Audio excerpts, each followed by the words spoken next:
délégation des médiateurs des pays membres de l'UEMOA en séjour à Bamako. Elle a été reçue par le président de la transition, le colonel Assimi Goïta, occasion de lui remettre une copie des résolutions de leur assemblée tenue au Burkina Faso, mais aussi de parler de leur plaidoyer auprès des chefs d'État de la CEDEAO pour une levée immédiate de l'embargo imposé à notre pays.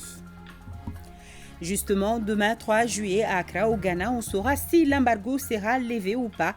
En tout cas, ce sommet des chefs d'État de la CEDEAO sera une rencontre de tous les enjeux. Les populations maliennes nous parlent de leurs attentes. On les écoutera dans ce journal au micro de Tamsir Djabati. Notre envoyé spécial Mahamadou Koné nous fera un clin d'œil depuis la Mecque où les pèlerins maliens sont pratiquement tous sur place. Ils sont à l'étape de l'accomplissement de la Umrah ou petit pèlerinage. Samedi 20h, mesdames, messieurs, bonsoir. Le président de la transition, le colonel Assimi Goïta, a reçu cet après-midi une délégation des médiateurs des pays membres de l'UEMOA. Cette délégation de médiateurs de la sous-région est venue remettre une copie des résolutions de leur assemblée tenue récemment à Ouagadougou, au Burkina Faso. Au cours de cette assemblée, les médiateurs avaient fait un plaidoyer auprès des chefs d'État de l'UEMOA et de la CEDEAO pour une levée immédiate de l'embargo et autres sanctions qui frappent le Mali. Adja Awa Nana Dabouya, présidente des médiateurs des pays membres de l'UEMOA, est au micro de Dougoufana Traoré. Nous avons jugé nécessaire, il y a un mois, où nous avons accueilli favorablement et très heureuse notre sœur et collègue médiateur du Mali qui a bravé tous les dangers et tous les interdits pour participer à cette assise. Nous ne pouvions pas ne pas venir, donc lui porter soutien et appui, et en même temps exprimer notre solidarité à tous les peuples, je ne dirais pas le peuple seulement, à tous nos citoyens qui vivent sur le territoire malien et qui sont confrontés aux dures épreuves des sanctions que nos deux organisations, UEMOA et CEDEAO, ont prises à l'encontre du Mali notamment, et du Burkina. Et qui sait encore, si nous ne réagissons pas, on ne sait pas quels vont être les pays qui vont suivre. Donc nous sommes là pour traduire cette solidarité à tous et dire que dans notre rôle de médiateur, nous sommes là pour la défense des droits des citoyens et partout où ils vivent sur notre territoire communautaire, notre espace communautaire. Nous avons fait l'objet donc d'un bon accueil avec toutes les facilités. Nous pouvions ne pas venir exprimer notre gratitude aux plus hautes autorités de ce pays. Nous venons de rencontrer son Excellence le Premier ministre et nous sommes honorés par son Excellence le chef de l'État qui a touché du doigt les problèmes soulevés au cours des assises de Ouagadougou, à l'issue desquelles nous avons pondu des déclarations et des résolutions que nous avons adressées aussi bien à l'UEMOA qu'à la CEDEAO. Et nous sommes sûrs d'une chose, ils vont en tenir compte pour les assises de demain. Quand on pense que la CEDEAO et l'UEMOA ont pour texte fondateur la défense, la protection, les droits, l'intérêt des citoyens de leur communauté, on ne comprend pas le sens de ces sanctions. Nous avons appelé très vite à la levée de ces sanctions et nous sommes sûrs, nous croisons du doigt, nous pensons que ça va l'être.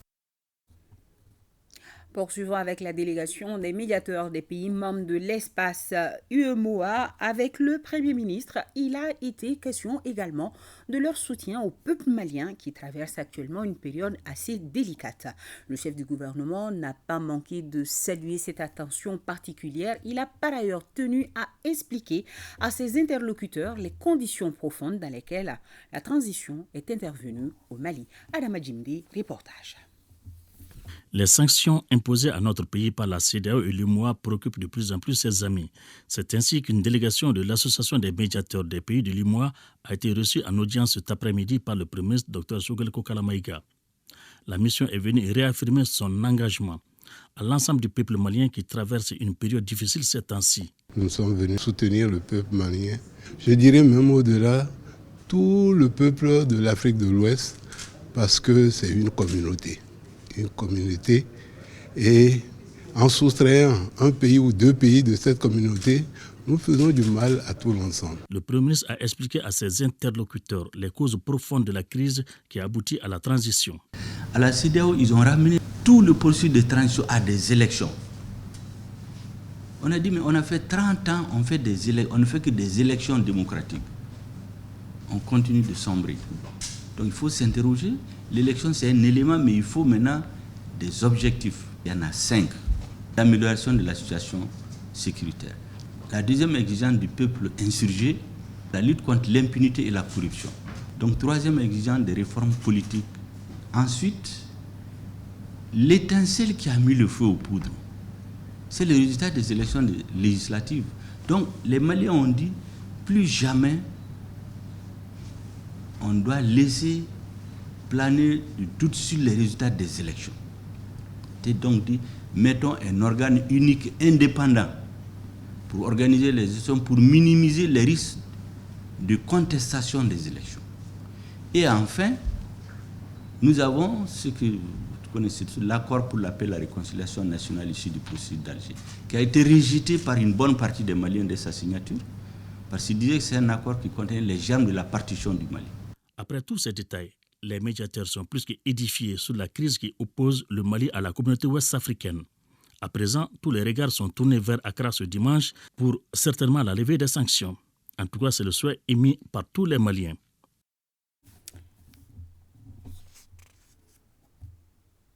Oui, bien sûr, Adama Djimdi, toujours en rapport avec cette question d'embargo.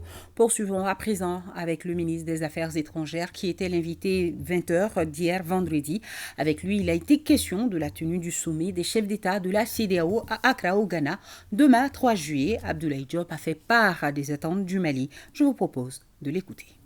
Le Mali attend que toutes les avancées importantes qui ont été enregistrées au cours de ces derniers mois, notamment depuis un mois et demi, et qui ont été versés au niveau du médiateur Goodluck Jonathan, depuis la fixation de la durée de la transition, mais aussi la mise en place d'un comité chargé de l'écriture d'une nouvelle constitution, la mise en place d'un mécanisme commun de suivi du chronogramme, la diffusion du chronogramme détaillé tel qu'attendu, et l'ensemble de ces questions et beaucoup d'autres actes qui ont été posés ces jours-ci vont dans le sens d'une levée de ces sanctions. Et ce que nous attendons de la conférence des chefs d'État, qu'elle se situe dans une posture d'accompagnement de notre pays, de pouvoir prendre en compte ces avancées et qu'aujourd'hui comprendre que le train a quitté la gare, le Mali est en train d'avancer et que la CEDEAO puisse accompagner le Mali dans cet exercice. Nous attendons avec sérénité cette décision, avec la conscience que nous sommes engagés pour notre pays et nous sommes déterminés à faire ce qui est nécessaire pour un retour à l'ordre constitutionnel, pour le bénéfice d'abord des Maliens, mais aussi pour la stabilité de la région. Et vous, population malienne, quelles sont vos attentes? Tamsir Diabaté, Moussa Togo ont fait le tour de la capitale où chaque interlocuteur sait et comprend que le rendez-vous de demain au Ghana sera celui de tous les enjeux, avec en ligne de mire la levée de l'embargo. Suivons. C'est un sujet qui reste préoccupant pour toutes les parties, vu le nombre de fois où le sujet a été inscrit à l'ordre du jour des réunions des chefs d'État. Ça veut dire qu'on a l'intention de véritablement régler la question. Cette situation ne peut perdurer pour personne, ni pour l'intérêt de la CEDEAO qui pourrait perdre toute sa crédibilité si elle ne l'a déjà perdue vis-à-vis des peuples. Et ça n'est pas non plus bon à la fois pour les autorités maliennes et pour les populations maliennes qui souffrent quoi qu'on dise de cette situation. Je n'ai pas d'attente particulière. Sincèrement parlant, pour moi, c'est un non-événement pour le Mali. Même si tout le monde n'a pas compris que cet embargo n'a rien à voir avec les difficultés que nous connaissons aujourd'hui. Vous voyez, on va le voir, le sommet va se tenir. Même si on venait à lever les sanctions, on constatera simplement que ça n'avait aucun rapport avec les difficultés qui subsistent. Nous espérons que l'embargo va être levé. La population malienne, dans sa majorité, souffre aussi de cet embargo, d'une manière ou d'une autre. Quel qu'en soit, un embargo, il y a toujours des effets néfastes. Il est temps de revoir cette situation qui ne fait que souffrir le peuple malien. Ce que j'aimerais maintenant par rapport au sommet de demain, Ça concerne tout simplement l'embargo de ces pays. Parce que nous, les Maliens, en tant que Maliens et étudiants, il faut qu'ils songent à nous. Nous sommes tous des Africains. Donc l'embargo, là, franchement, actuellement, ça pose beaucoup de problèmes. Mes attentes sur le sommet de demain sont en 2 plans. Premièrement, pour notre gouvernement, qu'il sache que les Maliens ont tenu bon jusqu'à ce moment-là. Et deuxièmement, pour la CEDEAO eux-mêmes. Tout le monde a senti. Et ce taux de soutien de taille au Mali nous vient du marcheur Adama Tereta, résident en Mauritanie. Il a quitté Nouakchott à pied pour y regagner Bamako 45 jours plus tard. Le compte-rendu de son accueil ici à Kati ce jeudi 30 juin par le ministre des Maliens établi à l'extérieur et de l'intégration africaine, c'est avec Saloum Konaté. Après plus de 1400 km de marche en 45 jours pour exprimer son soutien et sa solidarité aux autorités de la transition, Adama Tereta, malien et résident en Mauritanie, est accueilli à Kati par le ministre des Maliens établi à l'extérieur. L'hôte du jour s'est dit fier d'être malien et encourage son armée. Donc, en face au Maliba, on va soutenir Siraka. Donc, on va démontrer Siraka. Aye, Jamana Mbe. Wati gelen kono ka ide fen yere donc kata ambassade la me fe ka tama donc kana drapeau di jamana nyemo ma ube ka baraminke. Le représentant de l'ambassade de la Mauritanie a saisi cette opportunité pour saluer la coopération bilatérale entre les 2 pays. Vive la coopération Mauritanie-Mali, vive les relations historiques entre la Mauritanie et le Mali, de Nouakchott jusqu'à Bamako, pour soutenir son pays. Le héros du jour a été félicité par les autorités maliennes et mauritaniennes pour cet acte patriotique, acte qui témoigne de son attachement à son pays d'origine et au respect des règles de son pays de résidence qu'est la Mauritanie. La cérémonie qui réunit aujourd'hui est une cérémonie très importante. Elle parle de l'idée d'un homme, mais elle exprime les valeurs culturelles de tout un peuple et de toute une sous-région. Parce que lorsque M. Tereta a pris sa décision seul, il était seul. Quand il est venu à l'ambassade l'a accepté. Quand elle a été transmise à notre département, nous l'avons acceptée. Quand les autorités mauritaniennes ont été informées, elles l'ont accepté. Pourquoi? Parce que nous appartenons au même espace culturel. Nous comprenons la même chose. Le ministre des Maliens établi à l'extérieur et de l'intégration africaine appelle les Maliens où qu'ils se trouvent à l'union sacrée autour du pays. Il a enfin félicité le marcheur pour sa solidarité et son soutien à l'endroit des autorités de la transition.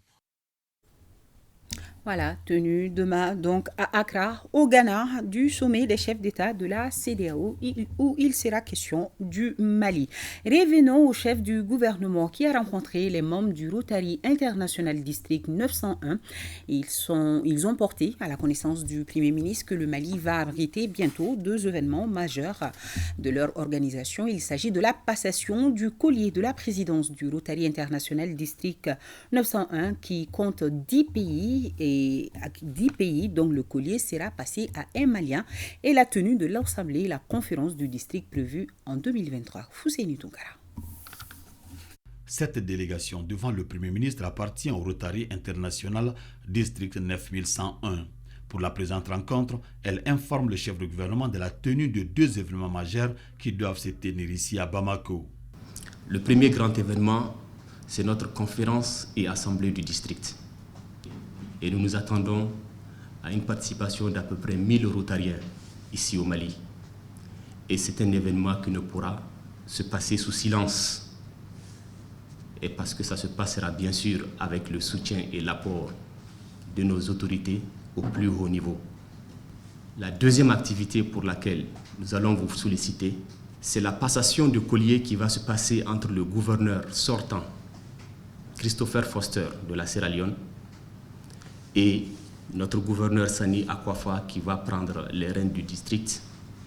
Et cet événement est prévu dans 2 semaines, c'est-à-dire le 15 juillet, à l'hôtel Sheraton. Après avoir dévoilé l'ordre du jour, les Rotariens maliens ont fait la revue de certaines activités menées au profit des populations. Nous avons pratiquement 7 domaines d'action et les Rotariens ont réalisé près d'une centaine de forages à travers le Mali. Au niveau de la Commission nationale Polio Plus, le Rotary a offert la plus grande chambre froide pour la conservation des vaccins au niveau du Centre national d'immunisation. On ne le sait pas, mais le Rotary est à la base de la création de l'IJA. À ces Rotariens, si fiers des actions de la transition, le Premier ministre a laissé entendre que les actions susceptibles de rehausser l'image du Mali seront soutenues dans la mesure du possible. Le président, à l'issue d'un conseil des ministres, a lancé un appel au peuple malien pour soutenir le gouvernement.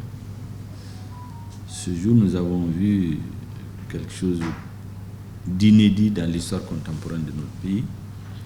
Et je crois qu'il n'est pas imaginable dans beaucoup de pays. En 4 jours, sans aucune mobilisation particulière, il y a 4 millions de Maliens dans les rues sur l'ensemble du territoire national pour soutenir le gouvernement. Je pense que nous nous sommes engagés à redonner au Mali de façon définitive. Ça ne peut pas réussir sans les Maliens. Donc nous comptons aussi sur votre soutien. À la fin de la rencontre, le Premier ministre a reçu les fanions de l'année Rotarien 2022-2023 et autres insignes de valeur pour les Rotariens.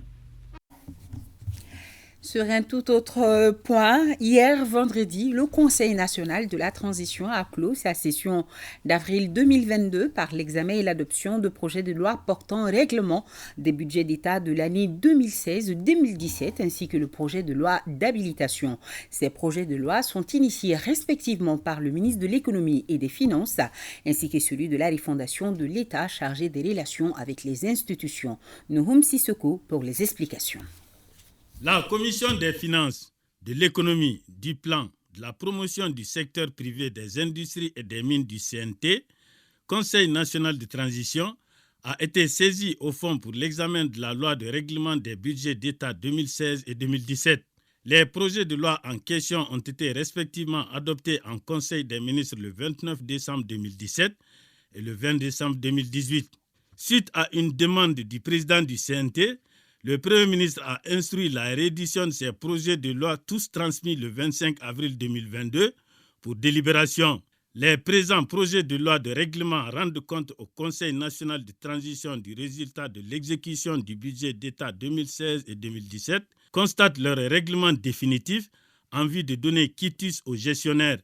Après analyse des projets de loi de règlement des budgets d'État 2016 et 2017, la Commission des finances a formulé des recommandations, notamment la réduction du retard dans la production des lois de règlement, la maîtrise des dépenses et l'augmentation des recettes, l'encadrement des services d'assiette et le recouvrement pour favoriser le rendement.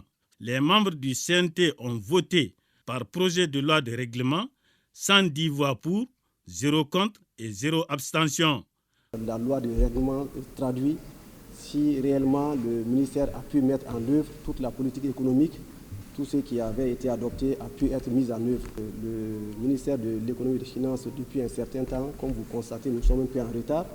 Il y a beaucoup de chantiers, mais l'accompagnement du Conseil national de transition nous a toujours permis, leur compréhension et leur accompagnement nous a toujours permis d'avancer et d'obtenir les résultats que nous venons de constater. La loi 96-060 dit que c'est la section des comptes qui donne son avis et nous estimons que c'est effectivement à la section des comptes de déposer le rapport au niveau du Conseil national de transition et non que ce soit le ministère de l'économie qui aille récupérer et le déposer.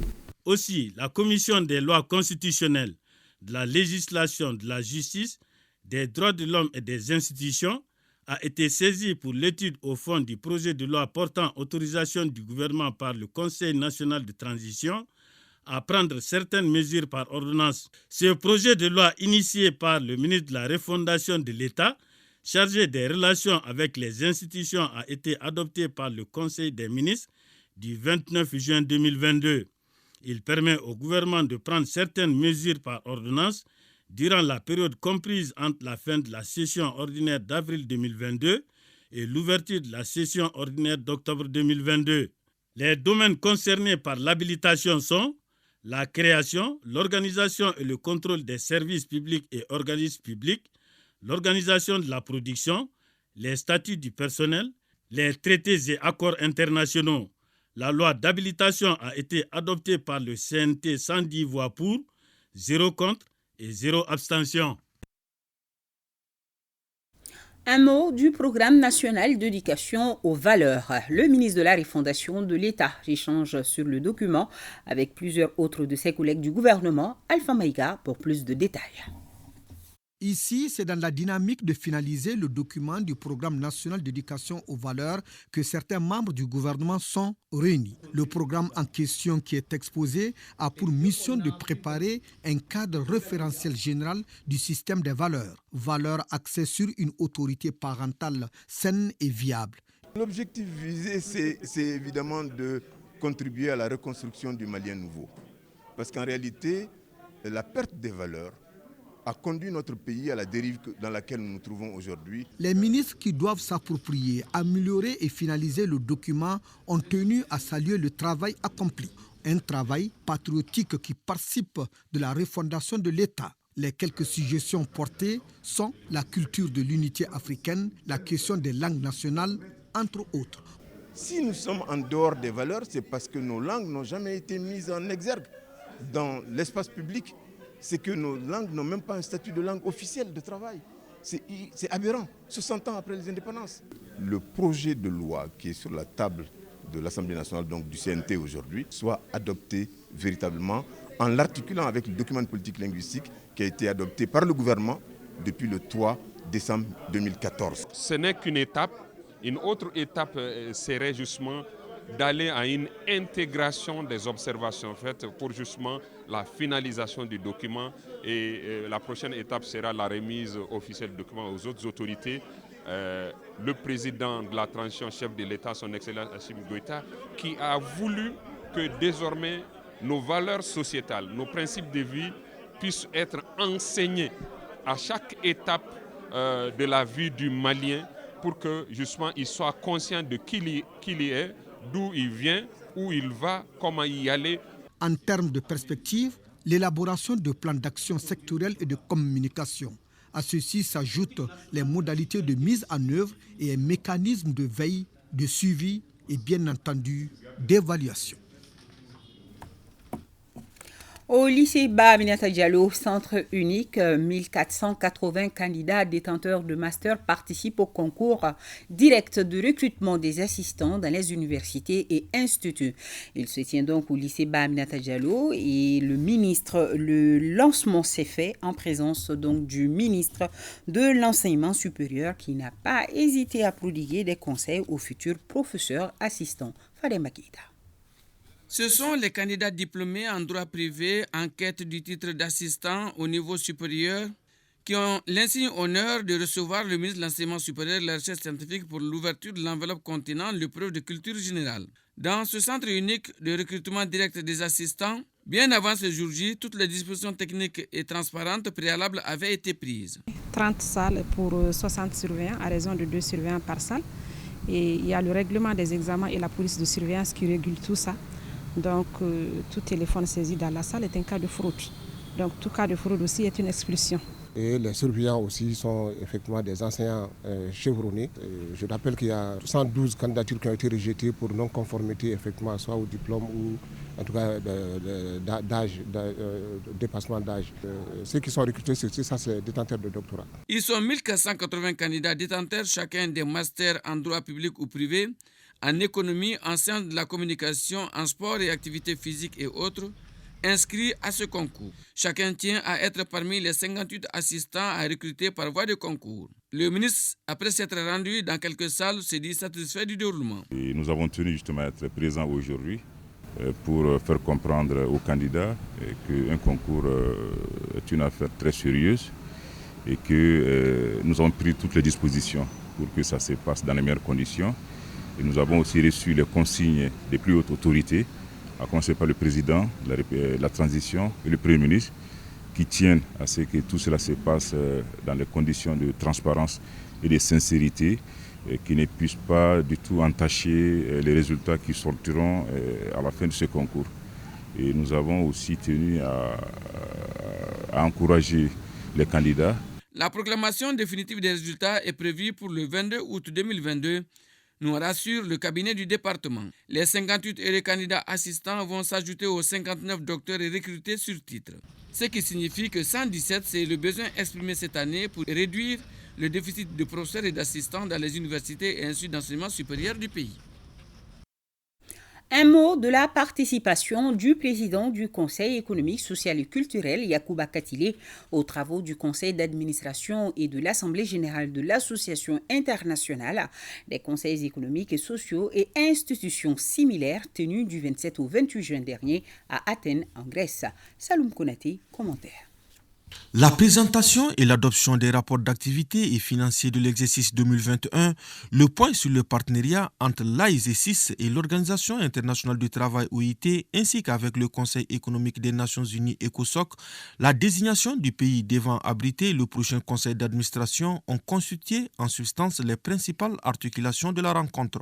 Le secrétaire général de l'AISE6 a précisé que malgré la situation de crise sanitaire de Covid-19, la fêtière internationale a pu tenir ses réunions statutaires, conseil d'administration et assemblée générale. Il a énuméré d'autres activités relatives au développement et de partenariat et des actions administratives.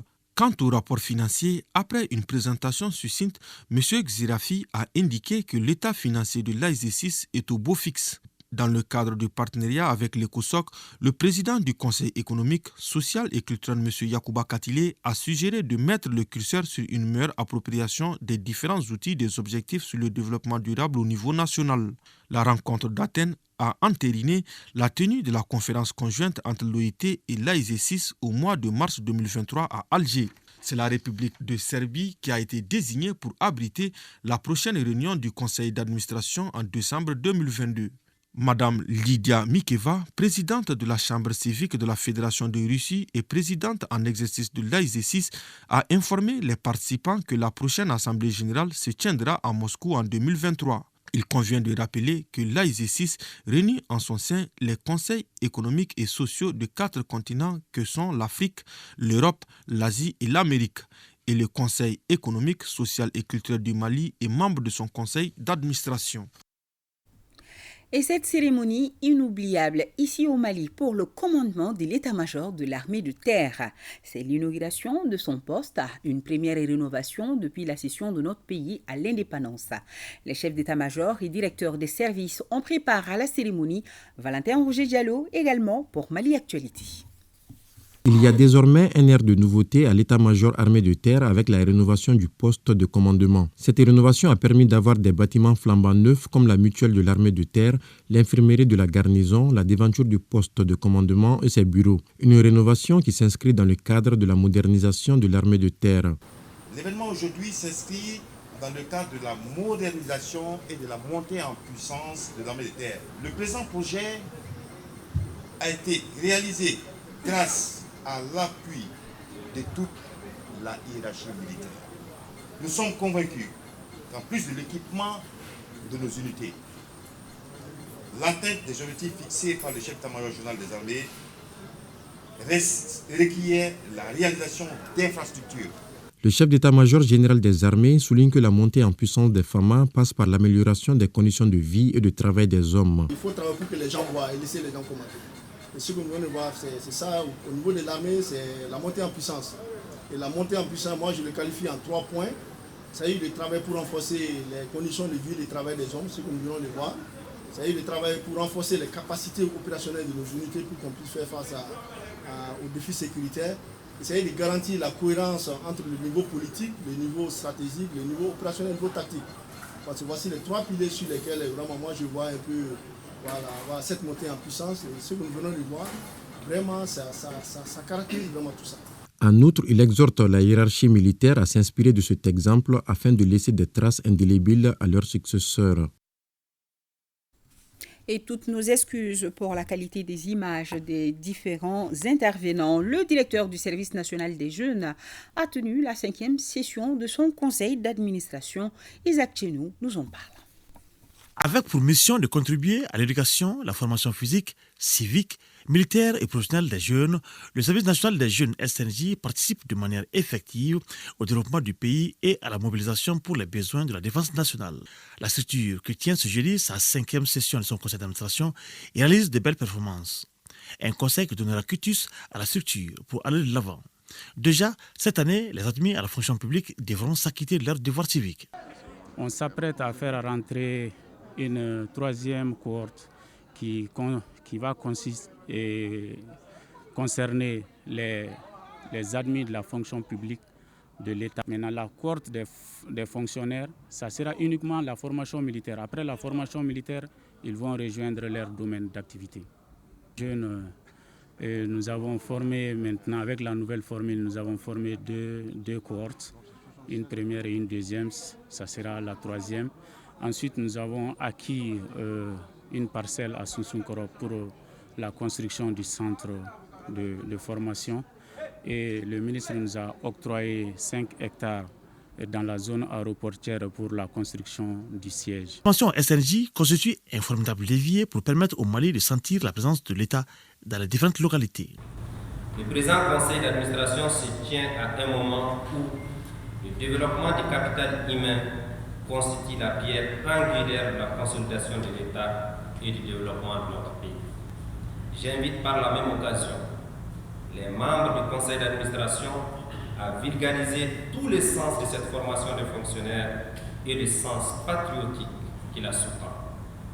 Dans ce sens, je voudrais, chers administrateurs, vous inviter à examiner avec minutie le projet de plan de travail 2022 et de budget 2022 soumis à votre approbation.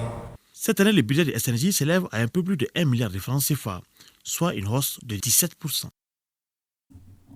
Les résultats de l'an 2 des projets scolarisation des filles, Imagine des filles, éducation des filles au Mali sont disponibles.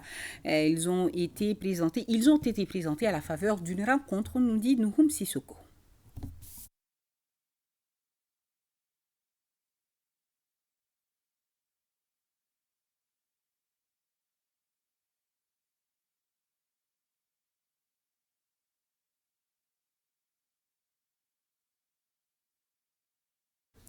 Voilà, on a un petit problème technique. Les résultats, je parlais donc du reportage de Nouhoum Sissoko sur les résultats de l'an 2 des projets scolarisation des filles qu'on va retrouver probablement au cours de ce journal. Le projet d'appui à la compétitivité agro-industrielle au Mali, PACAM, tient sa 9e session, la 9e session de son comité de pilotage. Après 5 ans d'exécution, l'heure est effectivement au bilan de la mise en œuvre des activités menées dans le cadre de la promotion des filières mangue et alimentation animale. Le PACAM a comme zone d'intervention Sikasso, Koulikoro, Kai et le district de Bamako. Salimata Dao et Julie Traoré nous en disent plus. Dans son intervention introductive, la coordinatrice du projet d'appui à la compétitivité agro-industrielle au Mali, PACAM, a souligné l'approche participative adoptée pour la mise en œuvre du projet. Cela a permis de prendre en compte au maximum les réalités du terrain. Selon les chiffres, cette stratégie a bien porté fruit.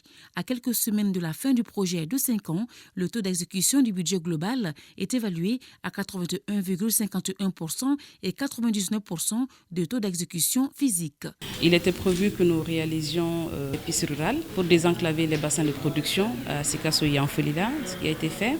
Il était prévu effectivement qu'on réalise aussi 6 centres de collecte et de commercialisation de mangue et pouvoir faciliter en fait la commercialisation des produits agricoles, notamment la mangue.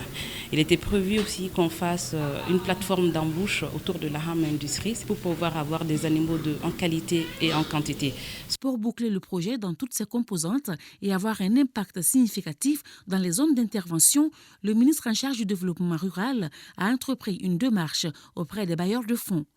Le ministère du développement rural a sollicité et obtenu de la Banque mondiale la prorogation de la date de clôture du projet du 31 juillet 2022 au 31 janvier 2023, soit 6 mois de plus.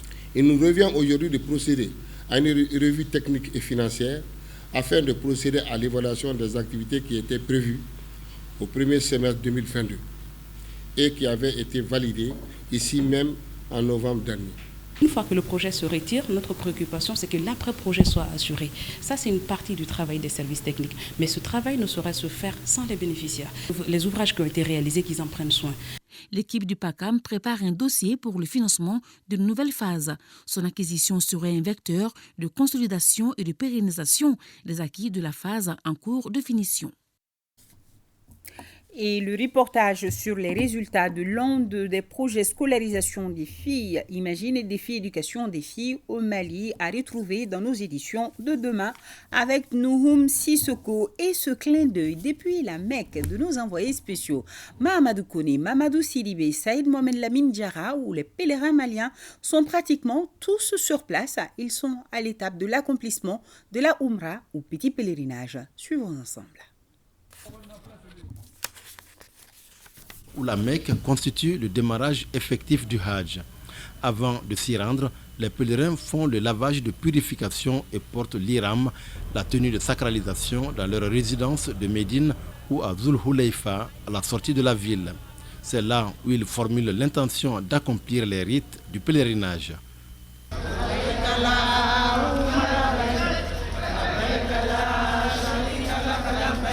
Quelqu'un qui veut faire du pèlerinage, qui veut faire Umrah, en venant de Médine, et obligatoirement, il doit faire sa sacralisation là-bas.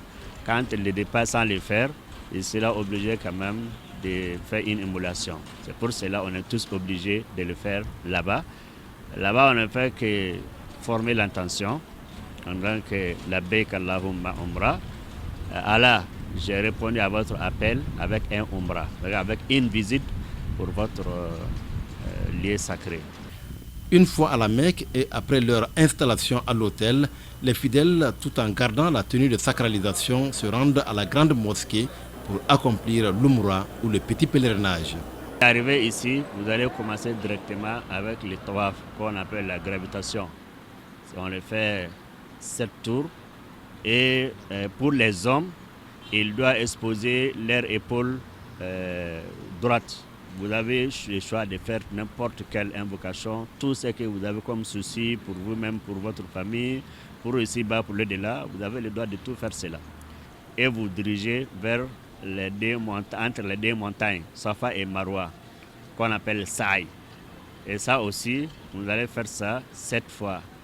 Les pèlerins peuvent ensuite porter les habits de leur choix et continuer les prières jusqu'au 8e jour du mois lunaire pour effectuer le Hajj, le grand pèlerinage.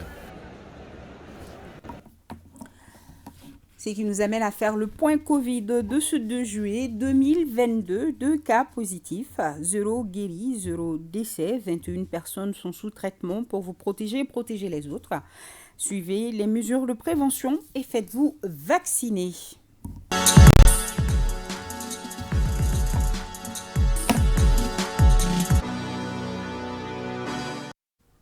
Voilà, c'est notre moment sport. Bonsoir Abdul Karim Kaba. Bonsoir.